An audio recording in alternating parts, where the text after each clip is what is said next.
Gold trusted gold buyers తాకట్టులో ఉన్న బంగారాన్ని విడిపించి ఈ రోజు ఉన్న మార్కెట్ ధరకే కొనబడును. మరిన్ని వివరాలకు సంప్రదించండి 7771077720. కొంతమంది ఫ్లెక్సీలు దించి దాడి చేయడం జరిగింది. అక్కడ ఉన్న మా స్టాఫ్ని, మా కుర్రోళ్ళని కొట్టడం జరిగింది. వాళ్ళు ఈ సందర్భంగా దాన్ని కేసు ఫైల్ చేయమని 307 కేసు పెట్టమని ఎస్పీ గారిని, గుంటూరు ఎస్పీ గారిని కలవడం జరిగింది. అలాగే మా ఆఫీస్ మీదకి వచ్చి మా కుర్రోళ్ళని కొడితే కేసు మా కుర్రోళ్ళ మీద కేసు పెట్టడం జరిగింది. దాన్ని కూడా ఎస్పీ గారి దృష్టికి తీసుకెళ్ళి మరి ఆయనకి వినతిపత్రం ఇవ్వడం జరిగింది. గతంలో ఎప్పుడు కూడా ఇలాంటి పెదకూరపాడులో దారుణమైన పరిస్థితులు లేవు. మరి ఇప్పుడు తెలుగుదేశం గవర్నమెంట్ వచ్చిన తర్వాత మరి కొన్ని నియోజకవర్గాల్లో అయితే ఎవరి పనులు చేసుకుంటున్నారు. మరి పెదకూరపాడులో అయితే ఇదే పనిగా గొడవలు సృష్టించటం,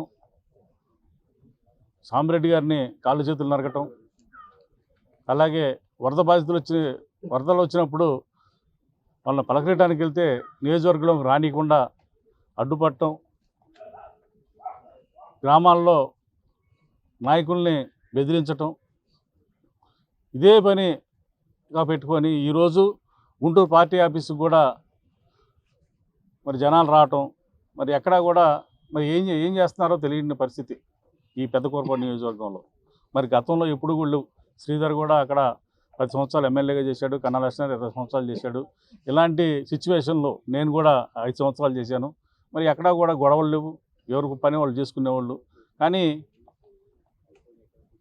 ఇప్పుడు ప్రభుత్వం వచ్చిన తర్వాత పెదకూరపాడు అనేది దారుణమైన పరిస్థితులు ఎదుర్కొంటుంది. ఇది ఇట్లాగే ఉంటే మా కుర్రోళ్ళు కూడా, మా కార్యకర్తలు కూడా ఎదురు తిరిగి చేసే పని త్వరలో ఉంటుంది. ఇలాంటి ఎన్నో రోజులు నిలబడదు. మీరు ఏదో అనుకుంటున్నారు, దాన్ని మేము కూడా తిప్పికొడతాం. మీరు ఏదో అనుకుంటున్నారేమో. ఈ నియోజకవర్గంలోకి మేము ఏదైనా చేసుకోవచ్చు. ఇక్కడ ప్రతిపక్షం లేకపోతే మా దోపిడీకి అదుపు ఉండదు అనుకుంటున్నారేమో. అన్నీ కట్టడి చేస్తాం. నియోజకవర్గం అభివృద్ధి చేయాలి, కానీ ఇలాంటి చేష్టలు చేసి ఆ ఉన్న పదవికి ఇలువ బాగొట్టుకోవద్దని చెప్పి నేను మరొకసారి మీ ద్వారా నేను తెలియజేస్తున్నాను.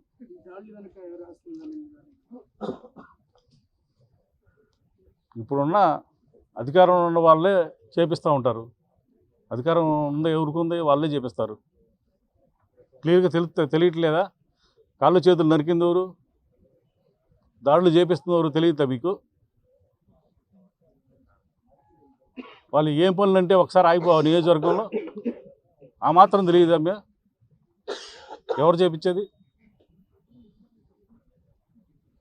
సార్ ఆలోచన చేయండి. ఇప్పుడు శంకర్రావు గారు చెప్పినట్టుగా శంకర్రావు గారి ఆఫీస్ మీద, శంకర్రావు గారి ఆఫీస్ అంటే ఆయన పెదకూరపాడు నియోజకవర్గాన్ని 5 సంవత్సరాల పాటు రిప్రజెంట్ చేశారు. ఆయన ఆఫీస్ అంటే చాలామంది ఏదో పెదకూరపాడు అనుకుంటారు, కాదు. గుంటూరులో కూడా ఆయనకు ఒక ఆఫీస్ ఉంది. ఆ ఆఫీస్ మీద 13వ తారీఖున కొందరు వ్యక్తులు దాడి చేశారు. దాడి చేసి ఫ్లెక్సీలు దింపారు. చింపేసి ఆఫీసులోకి ప్రవేశించాలని ప్రయత్నం చేస్తే అక్కడ ఉన్నటువంటి మేనేజర్, ఆయన పేరు నరేంద్ర అడ్డుకుంటే ఆయన తలకాయ పగలగొట్టారు. ఆ నరేంద్రన్ తలకాయ పగలగొట్టడమే కాకుండా ఇంకా సుమారుగా 5-6 వాళ్ళు గాయపరిచారు. ఇది సింపుల్ ఇంజరీస్. దీని మీద ఇమీడియట్గా పోలీసు వారి దృష్టికి తీసుకురావడం జరిగింది. పోలీసు వారు కేసు కూడా రిజిస్టర్ చేశారు, 324 రిజిస్టర్ చేశారు. ఆ తర్వాత చిత్రంగా ఏంటంటే వాళ్ళు కూడా కంప్లైంట్ ఇస్తే అది కూడా రిజిస్టర్ చేశారు. ఎవరి మీద? శంకర్రావు గారి మనుషుల మీద. ఇది ఇక్కడ జరిగినటువంటి విచిత్రం. వాళ్ళు వచ్చి శంకర్రావు గారి ఆఫీస్ మీద కంభంపాడుకు చెందినటువంటి తెలుగుదేశానికి చెందినటువంటి కార్యకర్తలు కానివ్వండి, రౌడీలు కానివ్వండి వచ్చి శంకర్రావు గారి మీద ఆఫీసు మీద దాడి చేసి తలకాయ పగలగొడితే, సరే మేము ఇచ్చిన కంప్లైంట్ మీద వాళ్ళు రిజిస్టర్ చేస్తే వాళ్ళు కంప్లైంట్ ఇచ్చి రిజిస్టర్ చేశారు. సరే ఎస్పీ గారికి అది కూడా దృష్టికి తీసుకువెళ్ళాం. అది ఫాల్స్ అయితే దాన్ని తీసేస్తామని వారు చెప్పారు. It is a falls. ఎందుకంటే మా ఇంటి మీదకి వచ్చి మమ్మల్ని కొట్టి మా మీద కేసు పెట్టి కొత్త సంస్కృతిని తెలుగుదేశం పార్టీ తీసుకొచ్చింది వాళ్ళ. దాంతోపాటు ఎవరైతే నరేంద్ర ఇంజూర్డ్ పర్సన్ ఉన్నారో ఆయన పేర్లు చెప్తున్నప్పుడు 4 పేర్లు చెప్పిన తర్వాత 5 పేర్లు చెప్పిన తర్వాత పేర్లు ఏం చెప్పాల్సిన అవసరం లేదులే, తదితరులను రాసుకుంటామని చెప్పేసి పోలీసు వారు రాసుకున్నారంట. అది తప్పు. ఎప్పుడైతే ఇంజూర్డ్ పర్సన్ ఏదైతే చెప్తాడో అది మొత్తాన్ని కూడా రాసుకుని రిజిస్టర్ చేయాలి కేసు. అలా కాకుండా పోలీసు లోయర్ లెవెల్లో ఇన్ఫ్లుయెన్స్కి గురవుతా ఉన్నది.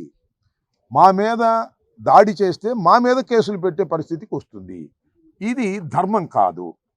ఇవాళ నేను చెప్పదలుచుకుంది ఏంటంటే, ఇప్పుడు 7 మాసాలు అయిపోయింది వాళ్ళు అధికారంలోకి వచ్చి. 7 మాసాలు చేయాల్సిన అరాచకాలన్నీ చేశారు. ఇళ్ల మీద పడి దాడులు చేశారు, కొట్టారు. ఇందాక చెప్పినట్టుగా సాంబిరెడ్డిని చిత్రహింసలు చేసి కొట్టారు. మళ్ళా ఇంతవరకు నేను మనవి చేస్తున్నా, 5 సంవత్సరాల పాటు రిప్రజెంట్ చేసినటువంటి శంకర్రావు గారు ఊళ్ళోకి వెళ్ళాలి. ఇంతవరకు వెళ్ళటానికి వీల్లేదంటున్నారు. వెళ్తే ఊరుకోమంటున్నారు, వెళ్తే కార్లు పగలగొడతామంటున్నారు, వెళ్తే దాడి చేస్తామంటున్నారు. What is this? ఏంటి, ఎక్కడున్నాం మనం? నాకు అర్థం కాదు. 5 సంవత్సరాల పాటు ఆయన రిప్రజెంట్ చేశాడు అక్కడ ఒక శాసనసభ్యుడిగా. ఆయన అక్కడ రైతులకి వర్షాల వల్ల పంటలు దెబ్బతిన్నాయి పరిశీలిద్దామని వెళ్తానికి ఇక్కడి నుంచి బయలుదేరంగానే అక్కడ మా కార్యకర్తల కార్లన్నీ పాల్గొట్టేశారు. అంటే ఒక రకమైన హింసా ధోరణితో బెదిరించాలనేటువంటి ఉద్దేశంతో ఇవాళ పెదకూరపాడులో ఈ రకమైనటువంటి ప్రయత్నం జరుగుతుంది. ఇది సహించరానటువంటి అంశం.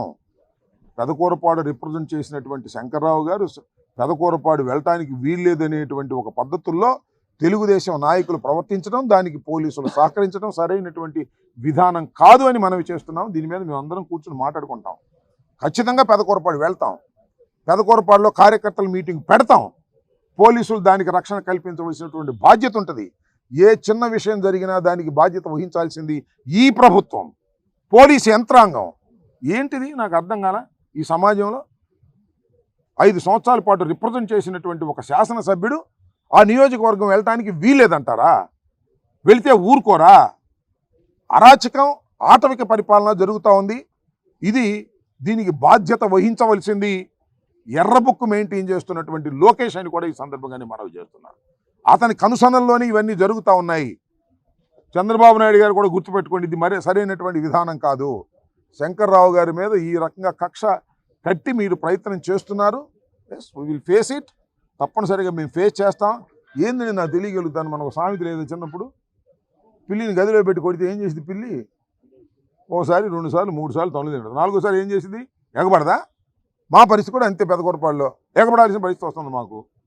ఆలోచించుకోమని కూడా ఈ సందర్భంగా నేను చెప్పదలుచుకున్నాను. ఎస్పీ గారిని కలిసి అన్ని రిప్రజెంట్ చేశాం. సాధ్యమైనంత వరకు కొంతమేరకు న్యాయం చేస్తారని మాకు నమ్మకం ఉంది. ఆయన న్యాయం చేయనిస్తారో లేదో మరి పైనుంచి మాకు తెలియదు. ఇవన్నీ చూస్తాం. ఇది రోజు రోజుకి ముదురుతున్నటువంటి సమస్యలు. అనవసరంగా అన్యాయంగా మా వైఎస్ఆర్ కాంగ్రెస్ పార్టీ నాయకుల్ని, కార్యకర్తల్ని హెరాస్ చేస్తూ ఉంటే చూస్తూ సహిస్తూ ఊరుకోలేమని కూడా ఈ సందర్భంగా తెలియపరుస్తున్నాను. చెబుతాం, తర్వాత మాట్లాడుకున్న తర్వాత ఖచ్చితంగా అన్ని వివరాలు మళ్ళీ మీకు చెప్తాం శంకర్రావు గారితో మాట్లాడిన తర్వాత. ఇంకా ఏం కావాలి నీకు? ఆ ప్రెసిడెంట్ గారు అది కాదయ్యా, జరిగిన సంఘటన గుంటూరులో జరిగిన సంఘటన ఎక్కడ? గుంటూరులో. నేను గుంటూరు ప్రెసిడెంట్ని రెస్పాండ్ అయ్యా. మా నాయకులందరూ వచ్చారు, అందుబాటులో ఉండేవాళ్ళు. పండగ అయ్యా, అయినా సరే వచ్చాం. మీరు వచ్చారు కదా, ఏం చేయం? పండగలు కూడా మమ్మల్ని చేసుకొని ఇట్లా వీళ్ళు పండగలు కూడా చేసుకొని ఇవ్వకుండా దాడులు చేసేటటువంటి కార్యక్రమాలు చేస్తున్నారు. ఏంటి అన్యాయం అని అడుగుతున్నాం మేము.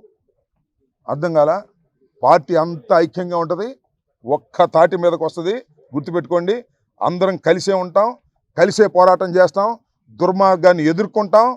ఖచ్చితంగా ఈ తెలుగుదేశం చేసే ప్రతి తప్పిదాన్ని కూడా ప్రజల ముందు ప్రజాకోర్టులో పెడతాం, న్యాయస్థానాల్లోకి వెళ్తాం. వదిలిపెట్టే ప్రశ్నే లేదు. మరిన్ని వీడియోస్ కోసం ఛానల్ ని సబ్స్క్రైబ్ చేయండి. లేటెస్ట్ అప్డేట్స్ కోసం వాట్సాప్ ఛానల్ ని ఫాలో అవ్వండి. అండ్ లింక్ డిస్క్రిప్షన్ లో ఉంది.